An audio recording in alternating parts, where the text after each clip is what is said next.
Today we are making steak dinner. All right. Merry Christmas from my kitchen to yours. Today we're gonna be making a super simple steak dinner to celebrate the holidays. Let's go ahead and start with our mashed potatoes. So I've made these mashed potatoes before on our Thanksgiving episode. So we're just gonna do it again for our steak dinner because it's nice and easy. I'm going ahead and peeling some Yukon Gold potatoes. And you can use regular russet potatoes if you want.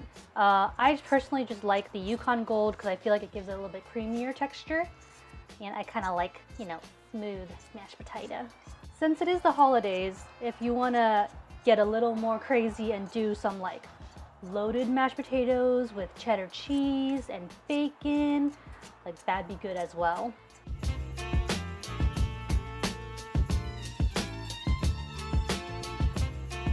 All right, this is the last of our potato. Went ahead and just cubed it up nice and small into our pot. Gonna put some cold filtered water up in there. And again, this is the best way to do your mashed potatoes. Potatoes cubed up into your pot, cold water, and bring it all to a boil together. Okay, onto our stove, cover it up. We got enough water just covering all of our potatoes. Turn it to a high, bring this up to a boil. Give it a little stir, turn down to a simmer, and let the potatoes cook all the way through. Yeah. So our potatoes are boiling. Let's go ahead and open it up and just allow it to continue to cook. The best way to check is to go ahead and get a potato.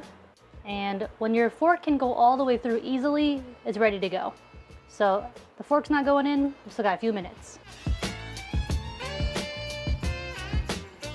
All right, we're ready to go. Go ahead and drain our potatoes. Keep your face away.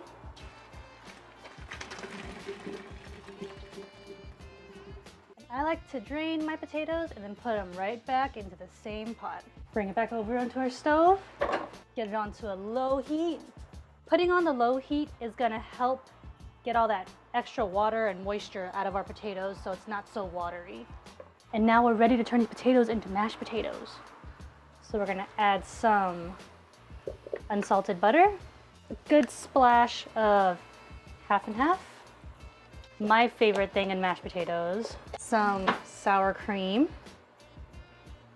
Nice couple big dollops up in there. From there, grab your masher and just start going to town. I'm so short. Now that all of our mashed potatoes are fully mashed, we're gonna go ahead and season it up with some salt, freshly ground black pepper, and my favorite seasoning for mashed potatoes, roasted garlic powder. Go ahead and mix all that together. All right, let's get our lid on, put it back here while we work on our other things. Our next thing is asparagus. So I'm gonna go ahead and remove our burr bands, a little rinse. And I know there's a trick of just snapping off the bottoms, but I like to make my life a little bit easier. I just keep the rubber band on the bottom part of the asparagus and simply cut right where I want it to be. And then keep all the butts together. Keep all the butts together as we put it in our little trash. Our asparagus is super easy. We're gonna go ahead and just take that, plop it onto our sheet pan, plop on some extra virgin olive oil, some salt, and freshly ground black pepper.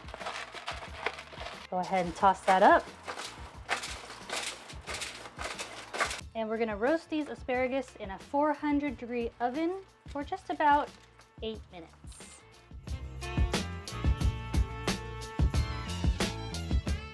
All right, see you in 8 minutes. Our asparagus is ready. Oh, that's what we want. We want nice, bright green. We're just gonna put these aside while we work on our steak. For our main attraction, we got these nice ribeye steaks. So I've been having them on the counter to kind of come to room temperature a little bit. You don't want to put super cold steak onto your pan because it kind of shocks it. So we want to take it out a little bit, let it rest. And now we're just going to add some salt and pepper. And that's all I put on my steaks when I want to grill them up. I do load it up with some black pepper though. Love that black pepper on some steak. Let's season the other side. So I have my cast iron pan here. I'm trying to get it ripping hot so that we can fully sear these bad boys. I'm gonna add a little extra virgin olive oil. Just coat the bottom. You're gonna want the fan in the windows for this guy. Go ahead and grab our steak, and on a super hot pan, drop it right on. We're gonna let this sit for about 3 to 4 minutes just to get a nice hard sear. All right, it's been 3 minutes. Let's go ahead and flip and check. Oh yeah. That's what you like. And let's go ahead this side for another 3 or 4 minutes. It's been about 3.5 minutes, almost 4 minutes. I think our steaks, oh yeah, ready to come off. Let's take that off. And with any steak, you want to allow it to rest for 10 to 15 minutes, allowing all the juices to redistribute throughout that meat. Now, as we let our steak rest, we're gonna work on our special sauce. For some people, they're purists and don't want anything on their steaks. And I think if you have a really good steak, you don't necessarily need anything other than salt and pepper. But I'm a saucy girl, and this steak sauce that I make is super easy and really good on any steak you wanna put on. I'm starting off with 1 small onion, peeling it away. And I'm gonna do some half-moon shaped slices. And let's do the middle too. All right. Take it over, heat up a nice saute pan, add a bit of EVOO, and realize every time I put extra virgin olive oil into a pan, I always make it kind of like a heart butt. Not sure why. Okay, we're gonna get our onions into our oil. Throw in a little bit of salt, just a tad. Good amount of black pepper. Now a trick I like to do to soften up my onions, if I don't want to like cook it down for a long time, is I take a little bit of water and I go ahead and put just a bit into our pan. And this is going to help my onions soften up a lot quicker. We're going to allow all that water to evaporate, soften up those onions. So our water has totally evaporated, and now our onions are nice and soft, allowing it to get easy brownage now from our pan. This sauce is super easy. We just take some Worcestershire, good old A1 steak sauce, and some ketchup, just for a little sweetness.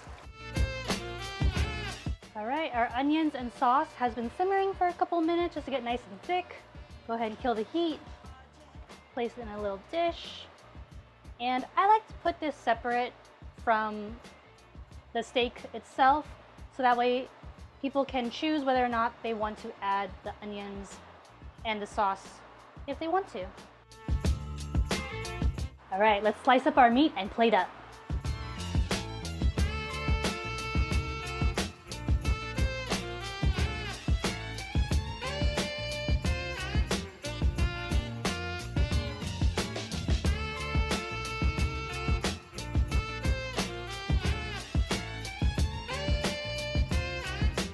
And here we have our steak dinner.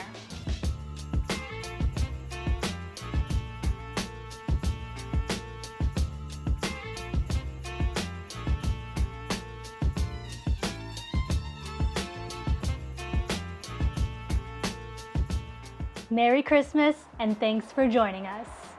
Now get out of my kitchen.